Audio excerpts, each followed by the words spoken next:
It's beer o'clock here in London, and this is the Beer O'Clock Show, where every week we take a selected beer and discuss its various merits. My name is Mark, and joining me from the county that was once home to the most haunted house in England, Borley Rectory, is my beer mentor, Steve. Good Hallows Eve to you, Stephen. Good Hallows Eve, Mark. How are you this week? I'm very well, thank you. How are you? I'm very fine, thank you. It's our Halloween episode, this episode. Episode 12. Unfortunately, episode 13 would have fit better, but never mind. Maybe next time. Maybe next time. Our featured beer this week is the Wychwood Brewery's Hobgoblin, and we'll be getting to that in just a little bit. But before we do, Steve, what beers have you had this week, mate? What have I had this week? I've had a few this week, again, just for a change. I did my personal assignment for this week's show, which was the Ghost Ship, which we'll get to later. I revisited once again the Innocent Gun Irish Whiskey Stout. It's about the fifth time I've given it a go now. And you're not taking to it, are you? I still don't like it. No.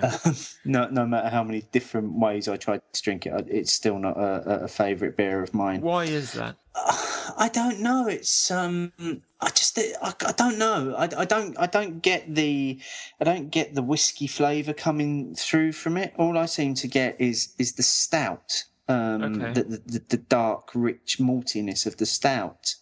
And I was hoping for, as with some of the other Innocent Gun beers that we've done on the show, just that kind of sweet, spirity aftertaste. You wanted that booziness to come in. The booziness, that's it. Yeah. And I've also done a couple of Harvestoon beers as well. I've had a Bitter and Twisted and a Wild Hop Gold this week. So that's my week in beer. Have we spoken about the Wild Hop Gold before? We have We have spoken about the. Have you started on the beer already? No, not yet. We have spoken about the Bitter and Twisted before, because you did that as one of your weekly assignments. Have we spoken about what's the gold one called again? I've forgotten already. The Wild Hop Gold. Wild Hop Gold. It was that again. It was the Harvestoon's release for the Sainsbury's Great British Beer Hunt. Uh-huh. It's a lovely beer. It's absolutely lovely. I might do it for a personal assignment over the coming weeks and review back on it, because I think it deserves an opportunity to be in the spotlight for a while. Cool. Okay. Were there any others? No, that was it. I'm pretty sure I drank more than that on Friday, but maybe I just stopped checking them in. I'm looking at Untapped at the moment to try and refresh my memory. I was a bit disappointed actually because today the Wetherspoon British Beer Festival has started, which is on for the next couple of weeks now. Yep. And they've got my favourite brewery, Adnams, have done a couple of special beers for it. So they've bought an old beer out of retirement called Fisherman's Ale, and they've also done a collaboration beer with another brewery. And I was hoping to pop in and get one today, but the Wetherspoons that I was near didn't have any of the Adnams stuff. So I actually had a cheeky Pale Rider today, right, as well. Who does Pale Rider again? Kellam Island Brewery. Well, I only had one beer last week other than the personal assignment, and that was, I think it's Deutschars or Deutschars IPA from Caledonian. Oh, yeah. A brewery in Edinburgh, who Untapped call Heineken UK. So maybe, I don't know if it's Heineken bottlers handle their bottling or if they actually own Caledonian. I'm not sure. I think probably more likely that Heineken own them. Yeah. I was just going to say, it's a bit like Doombar is owned by Coors. Yeah. Isn't it? So, yeah. I suppose that they've got their fingers in the pies, but they don't necessarily influence the beers. But it was your typical good IPA with a nice hoppy taste, as you'd expect, like a semi-fruity layer underneath. It's nothing special, but I think you would like it. I think I've had it before. I had it when we were away one year. We were camping somewhere, and we went into the evening entertainment. I said, "Oh, I'll have a bottle of that," and she sort of came back and put it on the bar, and she was like, "That'd be $5.60, please." And I just remember looking at her, going, "What, just for that bottle?" And she was like, "Yeah." And I felt like saying to her, "Could you not have told me that before you opened it and served it?" That's probably why they opened it and served it. Yeah, because now I feel obliged to buy it. Yeah. But it's not a £5.60's worth of beer. No. I mean, it's nice, but yeah, it's not £5.60. I think I got it for probably £2.50 tops from Waitrose or something. Never mind. That was my only one other than the weekly assignments, which we will get to now, unless you have something else to say, mate. All I was going to say about that, the one that we can't pronounce, Dukas or whatever it was, is that's actually one of the beers that's being featured in this Weatherspoon Beer Festival. Oh, really? So it's currently available on tap in selected Weatherspoons. It'd be interesting to try that on tap, then. Maybe we can do that when we meet up in a couple of Well, yes, I do know a couple of Weatherspoons that we could pop into to see what they've got on the bar. On a purely professional basis. It's all for research purposes. Yeah, exactly. Weekly assignment. Steve mentioned before that his weekly assignment was the Adnams Ghost Ship, his favourite beer, which was a bit cheaty, but never mind. And Not cheating. And mine was Wychwood's King Goblin. Let's talk about Ghost Ship first, mate. You tried to be a bit impartial when you were tasting it, I hope. I tried to do my best. I don't know how that's going to come across in my review of it, because as you rightly say, it is probably one of my top 5 beers of all time. So to do it as a personal assignment and to be impartial in reviewing it is quite difficult. But that being said, what with it being our Halloween special, I thought it was appropriate to be reviewing Ghost Ship this week. Yeah. So anyway, out of the bottle, lovely caramel colour to it, only a little bit of carbonation and some nice, fresh, light, citrusy, hoppy aromas that you get from it straight away, and that continues through into the taste. So you continue with that refreshing taste, nice light hops, some spices in there, and some ever so slight malty undertones start to come through as you drink it. The one thing I find about it is it is a refreshing beer. It's a lovely session beer, because the flavours aren't too overpowering. They're quite subtle. They're quite background flavours, and they tend to add to the refreshing taste of the beer, and the citrusiness, if that's a word, of the beer. So in all, my summary is it's a lovely beer. Surprisingly, it's a lovely, refreshing beer. Well balanced in terms of flavours and the hops and the malts that are in there, and without a doubt, for me, it's a 5-star beer.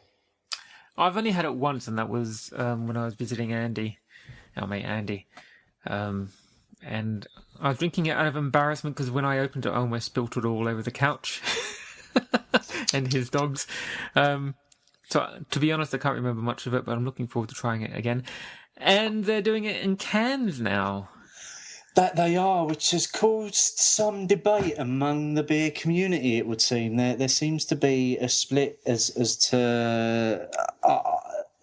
I'm on the fence about it until I try it out of a can, to be honest with you, because there are people suggesting that it's actually more like a kegged beer when you try it out of a can, and it shouldn't matter what the beer comes in, it's the quality of the beer that sits inside the container. Yeah. But I still just can't get away from you see beer in cans and you just think lager. Yeah. That's what you see. And that's my concern with it. So, and until we can get our hands on some of the Ghost Ship in a can, and actually, I'd like to probably look at if we can both get hold of it, doing it on the show, in terms of our first canned beer. Yeah. To see what we think of it. Indeedy. Yeah, that would again be some nice research to do. Yes, indeed. Okay, so that was your weekly assignment, 5 out of 5. My weekly assignment, as I said, was Wychwood's King Goblin. Now, when I mentioned this last week, you were taken aback a bit because you said it was quite a big beer. I was surprised that you were doing it, yeah. It wasn't as hard going as I thought it would be after you said that, and after I noticed on the bottle that it's 6.6% or something silly like that. But like you said, mate, it's basically a Hobgoblin on steroids. Really nice, rich, semi-roasted or rather roasted malty taste to it. And a really lovely dark colour to it as well. I would give it probably a 4 out of 5. Okay. Because, as I've said on previous episodes, I'm not a huge fan of the really roasted taste that I got from it, and that I've had in some other beers, and which we may well get from Hobgoblin tonight. But it's still really nice. I wouldn't have it too often, mainly because of how strong it is. But I did have that Deutsches straight before it, just to try and loosen myself up a bit, so it wouldn't be such a shock to my system. But yeah, I was sitting there drinking it quite happily, and after that IPA, I was rather jolly. Yeah. So the King Goblin went down a treat, I have to say. Yeah, a nice one. I think that's more of a special occasion beer. Yeah, when you get up into the 6.5%, 7%, they're in my mind, they're beers that you put away for special occasions. Yeah. Yeah, so that's my review. It was quite nice. Yeah, 4 out of 5 for the King Goblin. Be interesting to see, as I think you mentioned there, your comparison to the Hobgoblin that we're about to do, to see whether there's any similarities that you can pick up between the two. Yeah, because I haven't had Hobgoblin since June was the first time I had it, and the only time I've had it. So I was going rather on memory this weekend when I had the King Goblin. So we'll see how it compares. Before we get to our Hobgoblin review, I mentioned last week that we have a little special something coming up in the next couple of weeks. It's not this weekend, it's the next weekend when we're going on what I referred to as a pub crawl last week. But it is, to be fair, it is actually a tavern tour, and it's going to be what essentially a special episode recording while Steve and I wander through some historical taverns in London, and it's all being run by a chap called Vic Norman of Dragon and Flagon Tours. We hope to get a few words from him while we do it, but mainly it's going to be me and Steve talking about the various beers we're tasting in the various pubs, and also some words about the various pubs as well. So it's going to be a review of the tour itself and of Vic, but again, mainly a chat about the beers and the tastes and the environments that we're in. Yeah. So, I think what we'll probably try and do as well is get a few pictures of some of the pubs and some of the beers, and we'll put those up on the Facebook page. Definitely. So people can have a look at what we've done, and we'll put a link up there to Vic's website as well. So if people want to consider going on one of his tours in the future, they know where they can access it from. Yeah. So yeah, we're looking forward to that. It's always good to catch up with each other, and we're looking forward to the beers, the pubs, and a nice afternoon out. Basically, that's something to look forward to in the next week or so. But we have a focus tonight, and that is Wychwood Brewery's very famous Hobgoblin, the unofficial beer of Halloween. We both purposely bought the Halloween labelled bottle for this week's episode. We've been planning this since we started, really. Yes. The whole premise of this show has been building up to this one episode. It's all downhill from here, folks. Yeah, it's not going to get any better after the Hobgoblin. It's a 5.2% in the bottle. I think it's 4 something in the cask.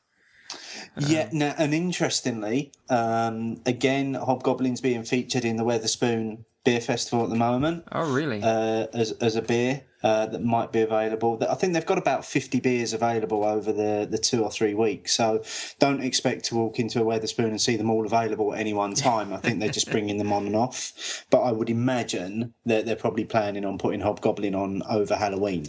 The obvious thing to do, really. But also, Hobgoblin's available in cans as well. Yeah. So that goes back to our previous discussion about the merits of putting a good beer in a can. Yeah. Now, this beer is, correct me if I'm wrong, because this special bottle label doesn't actually mention it, but I'm pretty sure this is classed as a ruby ale. It does class itself as a ruby beer, yes. Right. Because of the lovely dark red, almost ruby-like colour of it. Okay. Cheers, mate. I can't wait any longer. I've got to get into it. I've only just opened mine, so I'm going to pour it while you drink.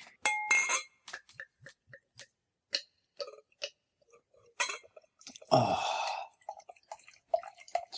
I love Hobgoblin. Again, not so the impartial review tonight, maybe. Because again, Hobgoblin is in there in the top 5. Alrighty, let's have a look at it. Oh, it is a very lovely ruby colour. Yeah. Very nice, ready, classical ale ready colour. Yeah. Nice thick head on it. Can't get much of a sniff off it at the moment. But I'm going to tuck in. You've already tucked in.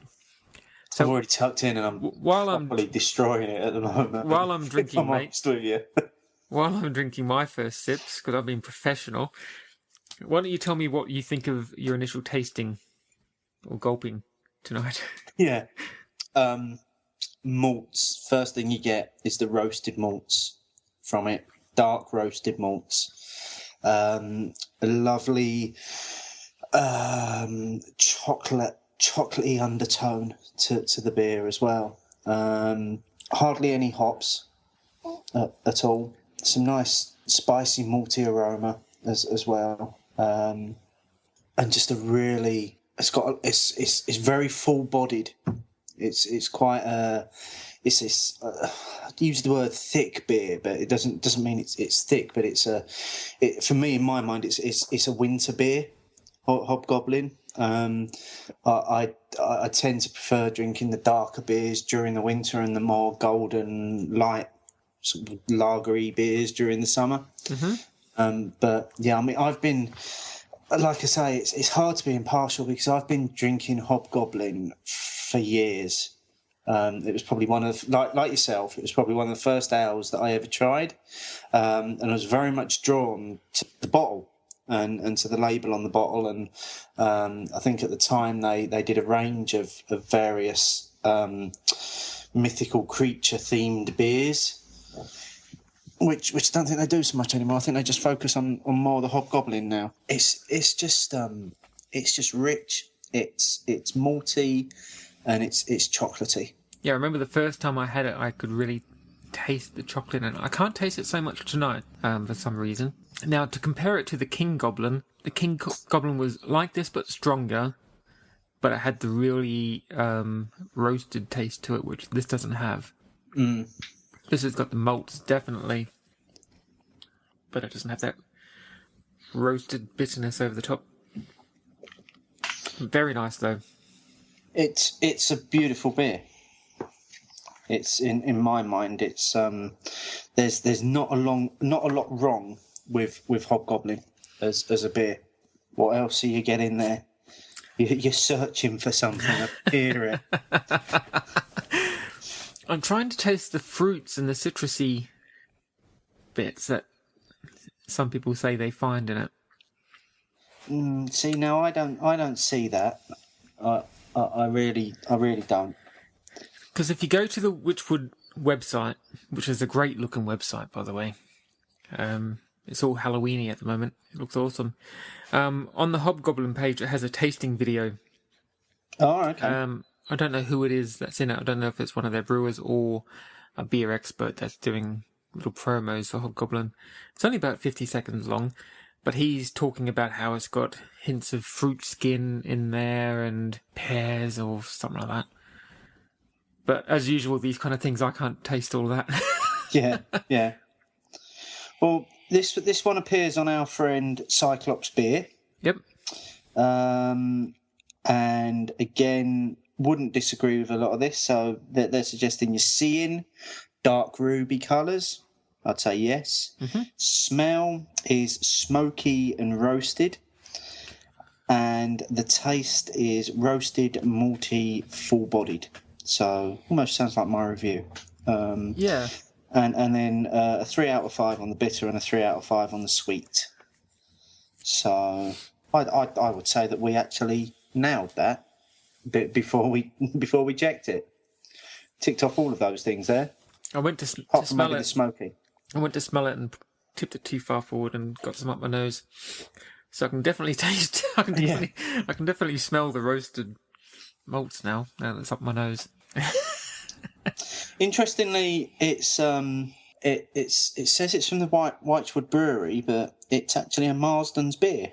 It's part of the Marsden's range of beers. Sits under their brewery. Oh, how interesting!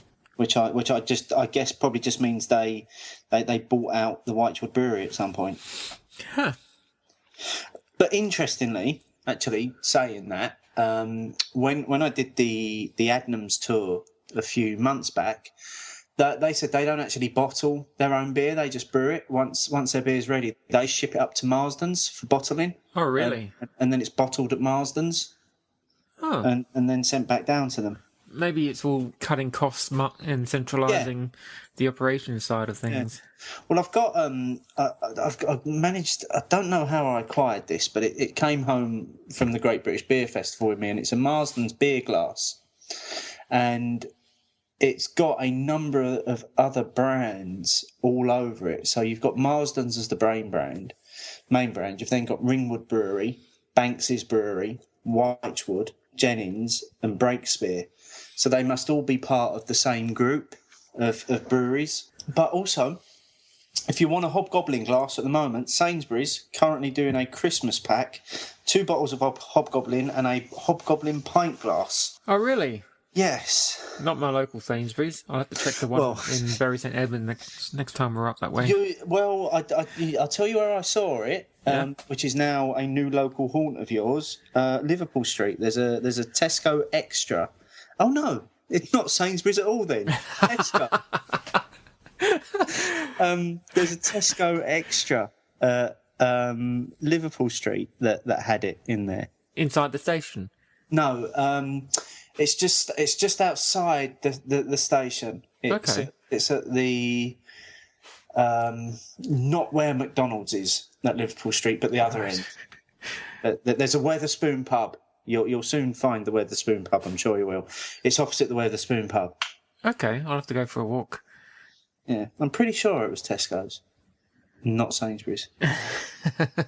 Either way, one of the major supermarkets this Christmas is doing a Hobgoblin gift pack.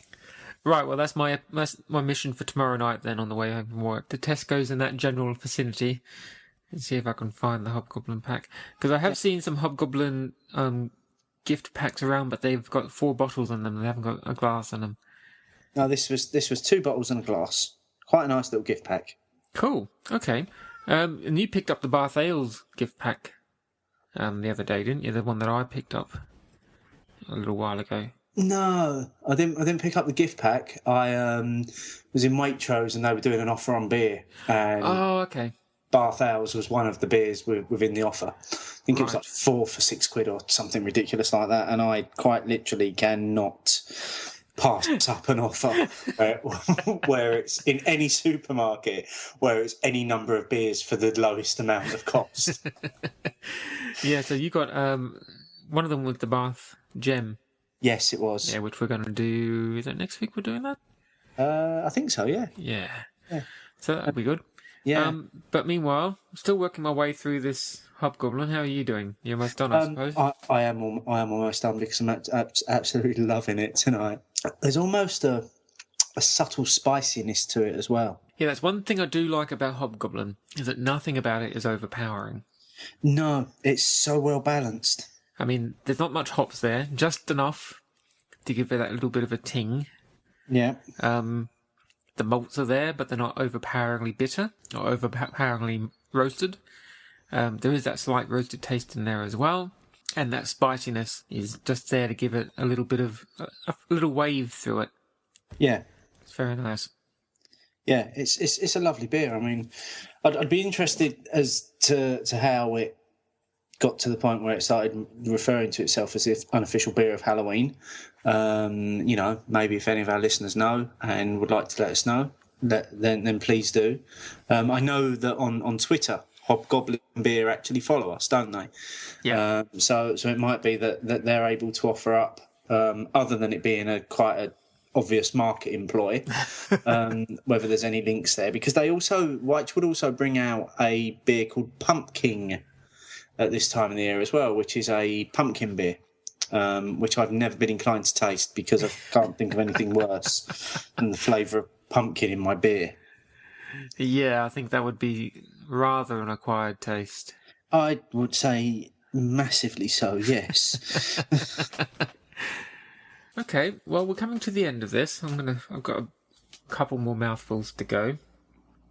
I have to say, I do like having a pint glass now. I can pour the whole thing out. I'm getting more and more of the chocolatey undertones as I make it further down the glass. And again, I think that's just as it's beginning to warm. I think it's just releasing a few more of its flavours. Yeah, as normally when I get to the last couple of mouthfuls, I'm swirling it in my glass, releasing those smells, and it's warmed up a bit now, and I'm getting a real booziness coming from it, actually. Which is probably those fruity aromas that they talk about. Yeah. Are coming out. Now, I had this straight out of the fridge, so it's been very cold. So mine's just been outside for a few days, so it's probably at, I don't know, what would you call that? It's not room temperature, is it? It's like cellar temperature, maybe. Yeah. Maybe more reminiscent of the sort of temperature you'd get it in a pub if it was on the pump somewhere. Quite nice. No, I think I mentioned that before. On Monday, I'm going to a gig that's actually sponsored by Hobgoblin, and it's £2.50 a pint of Hobgoblin all night. So I think I'll be sampling quite a few of them. Maybe the taste will be changing as that night goes on. Yeah. Yeah, it's very smooth. At 5.2%, it's a fairly big beer. It is, yeah. It just creeps over that 5% mark, doesn't it? Yeah, it's definitely not a session beer, at least not for me. But well, you say that not out of the bottle, but if off the tap, if it's only 4 something, it's 4%. You could drink it till the cows come home. Yeah. Goodness, it'd be like drinking that beer that we no longer mention on the show. Not quite. Not as close to the proverbial, I would think. No, okay, so let's get a rating for this. I can guess what yours is going to be. Yeah, 5. Yeah, I'm going to give it... I can't do half marks because Untapped doesn't allow it. No, I'm going to go for a 5 as well. I think it deserves it. Yeah, you are. No, it's got that really nice... It's like you said, it's a full-bodied beer. Full tasting. And well-balanced as well. Extremely well-balanced, yeah. And that's the key thing. They've got that the balance of the flavours and the hops and the malts and the spices and everything else is just right. Yeah. Perfect. There's nothing there that makes me recoil. It doesn't even leave... Some beers can leave a bit of a lingering aftertaste. Yep. You get none of that with it. No, you do. I'll get... the taste lingers, but it's not something like, maybe I should have another mouthful just to get rid of what was left over from the last one. Again, folks, if you have an iPhone or an Android smartphone, grab the Untapped app. It's a great little app where you can it's like Foursquare, if you know what Foursquare is, where you can check in with the beers you're drinking. We're both on it. So I'm there at Roku. Steve's at Mental Bentos, which is also our Twitter names. Follow us on Untapped. Yeah, share with us what you're drinking. I unlocked a badge. Oh, congratulations. Untapped 2nd anniversary. I suppose it's one everyone's going to get tonight. Oh, no, I got it last night. Oh, did you? Yeah. Oh, very good. So that's the second time I've drunk Hobgoblin. I think this was the first beer I ever checked in on Untapped. Way back when. Yeah. Now, interestingly, they rate it as a English brown ale, which I disagree with because it's not brown. No. It's a ruby ale. And I know from having a look through the process of how you add beers that there's quite a range of different beers that you can add. And, yeah, brown ale suggests to me more of like your standard bitter. Yeah. But undisappointingly, It's only got an average score of 3. I'm sorry, people. What are you thinking? This is a 5 all the way. Yep, I had my first Hobgoblin 106 days ago, according to Untapped. See, and that's the other thing about Untapped. It gives you those fantastic little statistics like that. When was the last time I drank this beer, please? Yeah. On the same night, I had the Harvest Pale from Castle Rock. There you go. That was way before we even decided to do Beer O'Clock Show, mate.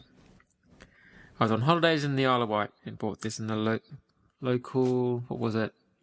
Co-op, I think. There you go. Fascinating, isn't it? Great buy. And ever since then, I've had 41 distinct beers.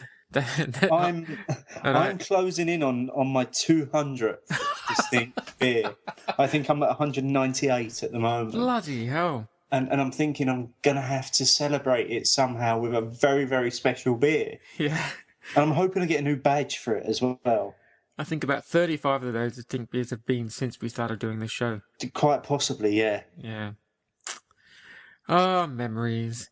Oh, yeah. Listen to us reminiscing about the past. Here we are on episode 12 and thinking back to the days of when we did the beer of many guises that we no longer talk about. Let's wheel Barbara Streisand in and she can sing us out. Yes, indeed. Okay, well, so that's this week's episode of Beer O'Clock Show. Thanks for listening. This week's beer, Wychwood's Hobgoblin, 5 out of 5 all round. Next week is going to be Bath Ale's Gem, which you should be able to buy anyway. You can buy it in John Lewis, for goodness sake. I think Waitrose, yeah. Yep. I think it's available in quite a few places now. Indeedy. Personal assignments. Oh, yes. Have you picked yours for next week? Have I? I'm asking. No, but to keep with a theme, and the fact that we've already suggested it, I will do the Harvestoon Wild Hop Gold as my personal assignment for this week. Very good. I'm just going to walk over to my beer shelf and select a beer. Just a moment. First one you see. Clink, clink, clink. I'm going to go for the Joseph Holt Maple Moon. Oh, nice beer. This is full-bodied pleasure with a twinkle of maple. That sounds really interesting. So I'm looking forward to that. That's one I got in the bad end of town, that one. Which you haven't ventured back to. Which I haven't ventured back to. Risk my life for this. Champion Ales. Very good. Okay, so you're going for the Harvestoon... What's it called again? Wild Hop Gold. Wild Hop Gold. And mine is the Joseph Holt Maple Moon. That's next week in episode 13, along with our featured beer, Bath Ale's Gem. Thanks very much for listening. As always, you can find us on Twitter at Beer O'Clock Show. You can find us on Facebook at facebook.com/Beer O'Clock Show, where we do post pictures and beer chatter on both Facebook and Twitter. As I mentioned earlier, you can find us on Untapped at Roku, that's me, ROKKU, and Steve's at Mental Bentos, MENTALBENTOS, and those are the same names that you can also find us on Twitter at. That's it for this week. Thanks very much for listening. Steve, as always, mate, it's great to have your company. It's been a pleasure, and don't have nightmares. That's a bat. All right. That's the Hobgoblin speaking. Cheers, mate. See you next week. Cheers. Bye-bye.